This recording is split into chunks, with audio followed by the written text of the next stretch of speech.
Everyone I'm Jagadeeswari teacher Jagathi maths garden. ఈరోజు మనము 10th class విద్యార్థులు మ్యాథ్స్లో జస్ట్ కొన్ని చాప్టర్స్ కొన్ని క్వశ్చన్స్ నేర్చుకుంటే చాలు పాస్ అవ్వచ్చు. కొన్ని క్వశ్చన్స్ నేర్చుకుంటే పాస్ అవుతాం. ఖచ్చితంగా ఎగ్జామ్లో వచ్చే క్వశ్చన్స్ ఏంటివి అవి ఒకసారి చూద్దాము. తర్వాత ఇంకొంచెం జీపీఏ మంచిగా రావడానికి ఎట్లా ప్రిపేర్ కావాలి అనేది కూడా దీంట్లో చూద్దాం. ముఖ్యంగా ఫస్ట్ ఏం చేద్దామంటే ఈ ఎగ్జామ్లో ఖచ్చితంగా వచ్చే క్వశ్చన్స్ అవి మాత్రం పక్కా ప్రిపేర్ అయితే ఈజీ పాస్ కావచ్చు అనమాట మ్యాథ్స్లో. కాబట్టి అట్లాంటి క్వశ్చన్స్ మొట్టమొదటిగా చూడాలంటే మనకు పాలినామియల్ చాప్టర్ నుంచి, లీనియర్ ఈక్వేషన్ చాప్టర్ నుంచి, స్టాటిస్టిక్స్ ఈ 3 చాప్టర్ నుంచి మనకు గ్రాఫ్స్ ఉంటాయి. అంటే పాలినామియల్స్ అంటే బహుపదులు, లీనియర్ ఈక్వేషన్ అంటే రేఖీయ సమీకరణాలు చాప్టరు, తర్వాత సాంఖ్యాక శాస్త్రం అయితే స్టాటిస్టిక్స్ అనమాట.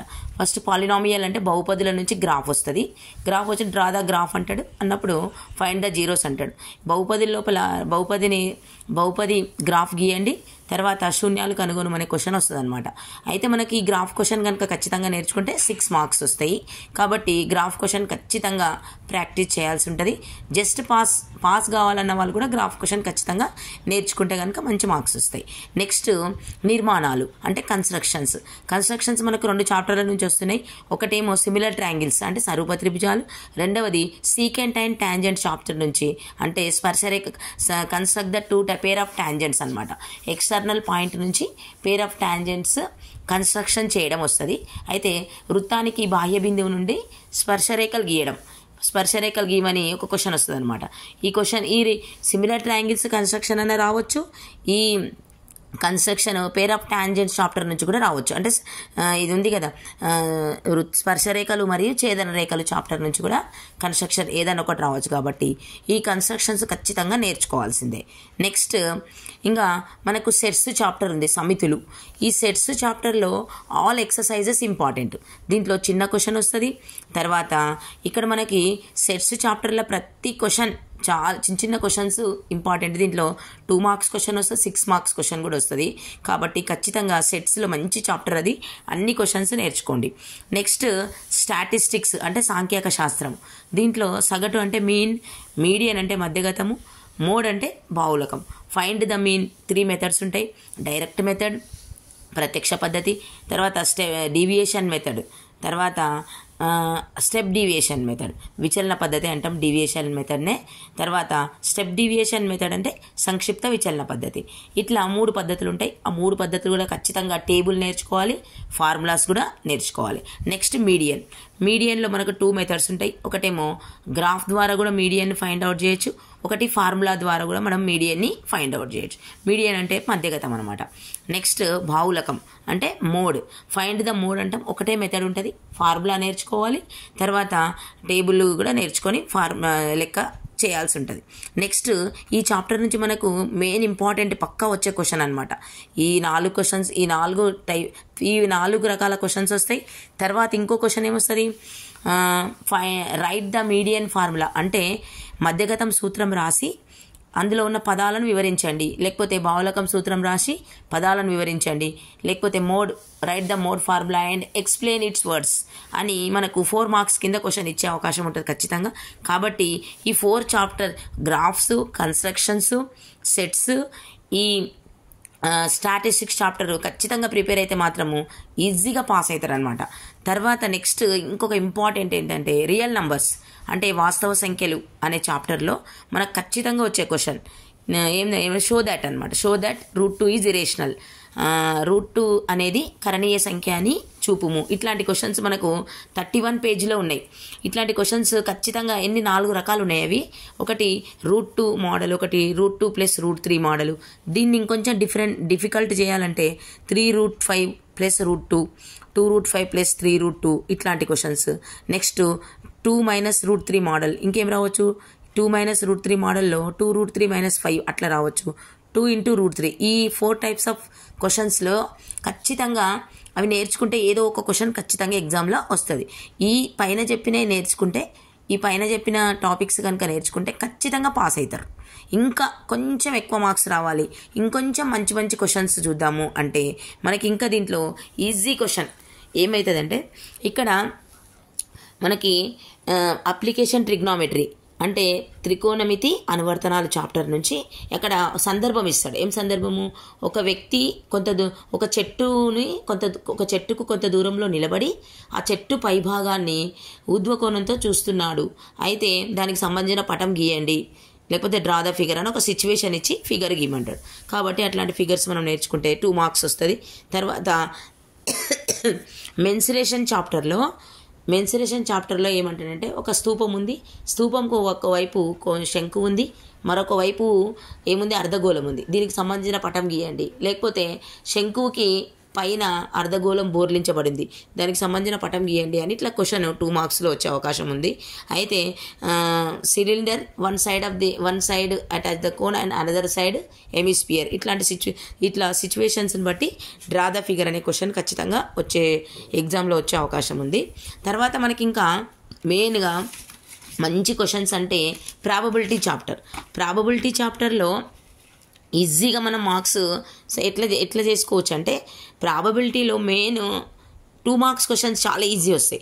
ప్రాబబిలిటీలో ఏముంది, ఒకటే ఫార్ములా, అనుకూల పర్యవసానాల సంఖ్య బై మొత్తం సాధ్యమయ్యే పర్యవసానాల సంఖ్య. అంటే టోటల్ ఏమవుతుంది, number of favourable outcomes by total number of possible outcomes. ఈ ఫార్ములా వచ్చిందనుకో, ఏ క్వశ్చన్ ఇచ్చినా, కాయిన్స్కి సంబంధించిన క్వశ్చన్ ఇచ్చిన, డైస్కి సంబంధించిన క్వశ్చన్ ఇచ్చిన, డెక్ ఆఫ్ కార్డ్స్కి సంబంధించి క్వశ్చన్ ఇచ్చిన, ఫస్ట్ మీరు ఏం చేయాలంటే గివెన్ రాసి ఆ ఫార్ములా రాయాలి. ఫస్ట్ రాసిన తర్వాత ప్రాబ్లమ్ మనము సాల్వ్ చేసేయాలి. ఖచ్చితంగా వచ్చే క్వశ్చన్ 2 కాయిన్స్ 1 కాయిన్ అవుట్కమ్స్ గుర్తుపెట్టుకోవాలి, 1 డై 2 డైస్ అవుట్కమ్స్ గుర్తుపెట్టుకోవాలి. డెక్ ఆఫ్ కార్డ్స్ మనకు 52 ఉంటాయి, దానికి సంబంధించిన ఏస్ కార్డ్స్ ఎన్ని ఉంటాయి, ఫేస్ కార్డ్స్ ఎన్ని ఉంటాయి, ఇవన్నీ ఇన్ఫర్మేషన్ తెలుసుకొని ఉంటే ఈ కార్డ్స్కి సంబంధించిన క్వశ్చన్స్ కూడా ఎగ్జామ్లో మనము చేయొచ్చు. ఈ ప్రాబబిలిటీ క్వశ్చన్స్ ఈజీగా ఉంటాయి కాబట్టి. ప్రాబబిలిటీలో ఇంకొక ఫార్ములా ఉంది, P of E plus P of not E equal 1. అంటే P ఆఫ్ E ఇస్తాడు, P ఆఫ్ నాట్ E కనుక్కో, ఘటన ఏది ఇస్తాడు, ఘటన కానిది కనుక్కోమంటాడు. అట్లాంటప్పుడు ఒకటి ఇచ్చి ఒకటి కనుక్కోమంటే ఖచ్చితంగా 100 మైనస్ చేయాలి. ఇట్లాంటి క్వశ్చన్స్ ప్రిపేర్ అయితే మాత్రం ఖచ్చితంగా మంచి మార్క్స్ వస్తాయి, ఈజీ పాస్ అవుతారు. నెక్స్ట్ ఇంకొంచెం ఖచ్చితంగా పిల్లలకి ఈజీ ఉన్న క్వశ్చన్స్ కోఆర్డినేట్ జామెట్రీ నుంచి మనకు వస్తాయి. ఖచ్చితంగా ఒక ట్రయాంగిల్కు 3 వర్టిసెస్ ఇస్తాడు, ఇచ్చి find the area of triangle అంటాడు. అంటే త్రిభుజానికి 3 శీర్షాలు ఇచ్చి త్రిభుజ వైశాల్యం కనుగొనుము అన్నప్పుడు ఆ ఫార్ములా ఖచ్చితంగా రాస్తే మీకు ఒక మార్క్ వస్తుంది.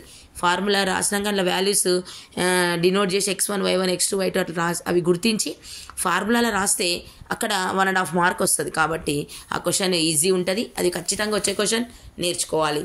తర్వాత ట్రిసెక్షన్ అండ్ సెక్షన్ ఫార్ములా అంటే త్రిదాకరణ బిందువు కనుగొనుము అని, త్రిదాకరణ బిందువులు కనుగొనుము అన్నప్పుడు, లేకపోతే అంతరంగా విభజించే నిష్పత్తి ఇచ్చి అంతరంగా విభజించే నిష్పత్తి బిందువులను కనుక్కోమన్నప్పుడు అంటే సెక్షన్ ఫార్ములా యూజ్ చేస్తాం. ఇక్కడ సెక్షన్ ఫార్ములా క్వశ్చన్ అని గుర్తుపెట్టుకోవాలి, ఇక్కడ ట్రిసెక్షన్ అని గుర్తుపెట్టుకొని ఆ క్వశ్చన్స్ కూడా చదువుకోవాలి. ఇంకా సి గ్రేడ్ పిల్లలకైతే ఇంకా ఈజీ ఏంటంటే 2 పాయింట్స్ ఇస్తాడు, డిస్టెన్స్ బిట్వీన్ అని కనుక్కోనమంటాడు. తర్వాత ఫైండ్ ద స్లోప్ అంటాడు, అంటే వాలు కనుక్కోమంటాడు. గురుత్వ కేంద్రం కనుక్కోమంటాడు, అంటే సెంట్రాయిడ్. ఇట్లా కనుక్కోమన్నప్పుడు మనకి ఈ క్వశ్చన్స్ చాలా ఈజీగా ఉంటాయి కాబట్టి మంచిగా నేర్చుకోవాలి. తర్వాత ఇంకొక క్వశ్చన్ ఎట్లా ఇస్తాడంటే 4 పాయింట్స్ ఇస్తాడు, ఇచ్చి అంటే ఒక చతుర్భుజంకి 4 శీర్షాలు ఇచ్చి ఈ శీర్షాలు దీర్ఘచతురస్రం శీర్షాలు అయితేయా కనుగొనుము, సమాంతర చతుర్భుజం శీర్షాలు అయితేవా కనుగొనుము అని క్వశ్చన్ ఇచ్చినప్పుడు మనం ఇట్లాంటి క్వశ్చన్స్ ఖచ్చితంగా ఎగ్జామ్లో వచ్చే అవకాశం ఉంది. అట్లాగే త్రిభుజం యొక్క శీర్షాలు అయితే అని కూడా ఇస్తాడు. కాబట్టి త్రిభుజం ధర్మాలు, ఈ చతుర్భుజాల ధర్మాలు నేర్చుకుంటే ఇట్లాంటి క్వశ్చన్స్ కూడా ఈజీగా చేయొచ్చు. అయితే డిస్టెన్స్ బిట్వీన్లో 4 వర్టిసెస్ ఇస్తాడు, క్వాడ్రిలేటరస్ వర్టిసెస్ ఇచ్చి these vertices are parallelogram and rhombus, square, rectangle అని ఇచ్చినప్పుడు మనం ఏం చేయాలంటే అట్లా డిస్టెన్స్ అనుకొని వాటి ప్రాపర్టీస్ని చెక్ చేయాలి. చెక్ చేసి ఏ క్వశ్చన్ ఇస్తాడో ఇట్లాంటి క్వశ్చన్స్ ఎగ్జామ్లో వచ్చే అవకాశం ఎక్కువగా ఉంది. ఇవి జస్ట్ పాస్ కోసం అన్నమాట. అయితే ప్రోగ్రెషన్ చాప్టర్లో చిన్న క్వశ్చన్స్ నేర్చుకుంటే చాలు, ఖచ్చితంగా 2 మార్క్స్ క్వశ్చన్ ఉంటుంది ఈజీగా. ప్రోగ్రెషన్ చాప్టర్లో వచ్చినవి ఇక్కడ ఏ లెక్కలు బాగా అనిపిస్తే అవి నేర్చుకుంటే ఈజీ పాస్ అనమాట. ఇంకా మనకి ఎక్కువ ముఖ్యంగా 2 జీరోస్ ఇస్తాడు, ఇచ్చి ఫైండ్ ద క్వాడ్రాటిక్ పాలినామియల్ అంటాడు. అంటే 2 శూన్యాలు ఇస్తాడు. ఇచ్చి ఏం చేస్తాడంటే వర్గ బహుపదిని కనుగొనుము లేకపోతే వర్గ బహుపదిని తయారు చేయమనే క్వశ్చన్ ఇస్తాడు. కాబట్టి అట్లాంటి క్వశ్చన్స్ మనము నేర్చుకుంటే ఇవి ఖచ్చితంగా వచ్చే క్వశ్చన్స్ అనమాట. నెక్స్ట్ ఇంకేం క్వశ్చన్స్ ఇస్తాడంటే మనకు ఒక బహుపది ఇస్తాడు. ఇచ్చి దాంట్లో ఏం చేస్తాడంటే P(1), P(0), P(2) వాల్యూస్ కనుక్కోండి అంటాడు. అన్నప్పుడు మనం ఏం చేయొచ్చు, ఆ P(0) అన్నప్పుడు ఆ ఎక్స్ ఉన్న దగ్గర అంతా P(0) రాయాలి, ఎంత ఆన్సర్ వస్తుందో చూడాలి. P(1) అంటే 1 రాయాలి, ఎంత ఆన్సర్ వస్తుందో. ఇట్లాంటి క్వశ్చన్స్ నేర్చుకోవచ్చు. ఇంకొక క్వశ్చన్ ఏమొస్తుందంటే మనకు ఒక ఈక్వేషన్ ఇస్తాడు. ఏ ఈక్వేషన్? క్వాడ్రాటిక్ ఈక్వేషన్ ఇచ్చి ఏమంటాడంటే find the nature of fruits అంటాడు. నేచర్ ఆఫ్ ఫ్రూట్స్ అంటే ఒక వర్గ సమీకరణం ఇస్తాడు. ఇచ్చి మూలాల స్వభావం కనుగొనుము అంటాడు. నేచర్ ఆఫ్ ఫ్రూట్స్ అంటే మూలాల స్వభావం కనుగొనడానికి మనకు B² - 4AC కనుక్కోవాలి. కాబట్టి దాన్ని కంపారిజన్ చేయాలి. ABC అని కంపారిజన్ చేసి ఈజీగా B² - 4AC వాల్యూ కనుక్కోవాలి. అందులోనే ఒక్కొక్కసారి ఏం చేశాడంటే ఈ ఈక్వేషన్ ఇచ్చినప్పుడు ఏదైనా ఒక వాల్యూని మిస్ చేస్తాడు. X² కోఎఫిషియంట్ అన్న మిక్స్ చేసి అక్కడ K అని పెట్టి ఫైండ్ ద K వాల్యూ అంటాడు. అక్కడ జీరోస్ మనము సేమ్ ఇదే నేచర్ ఆఫ్ ఫ్రూట్సే మనం కనుక్కొని ఇట్లాంటి చిన్న క్వశ్చన్స్ మంచిగా వచ్చే క్వశ్చన్స్ నేర్చుకుంటే మనకి ఎగ్జామ్లో మంచి మార్క్స్ వచ్చే అవకాశం ఉంటుంది.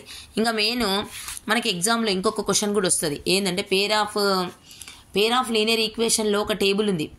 A1/A2 ≠ B1/B2 ఉన్నప్పుడు ఆ గ్రాఫ్ ఎట్లా వస్తుంది, ఆ ఈక్వేషన్స్కి ఎన్ని సొల్యూషన్స్ ఉంటాయి, ఇట్లా 3 సందర్భాలు ఉన్నాయి. అవి A1/A2 = B1/B2 అయినప్పుడు అక్కడ గ్రాఫ్ ఎట్లా వస్తుంది. తర్వాత నో సొల్యూషన్ ఏం సొల్యూషన్ లేనప్పుడు ఆ ఈక్వేషన్స్ ఎట్లుంటాయి, అప్పుడు K వాల్యూని కనుక్కోండి. ఇట్లాంటి క్వశ్చన్స్ మనకు ఎగ్జామ్లో ఎక్కువ వస్తున్నాయి. కాబట్టి ఇప్పుడు నేను చెప్పిన ఇంపార్టెంట్ క్వశ్చన్స్లో మీకు ఏ వస్తాయి, నేను చెప్పిన దాంట్లో మీకు ఏ వస్తాయి, దాంట్లో మీకు ఎన్ని మార్క్స్ వస్తాయో ఒకసారి చెక్ చేసుకోండి. ఇవి బాగా పర్ఫెక్ట్గా ఇట్లాంటి మోడల్ ఆఫ్ క్వశ్చన్స్, వీటికి సంబంధించిన ఎగ్జాంపుల్స్ టెక్స్ట్ బుక్లో మంచిగా ఉన్నాయి.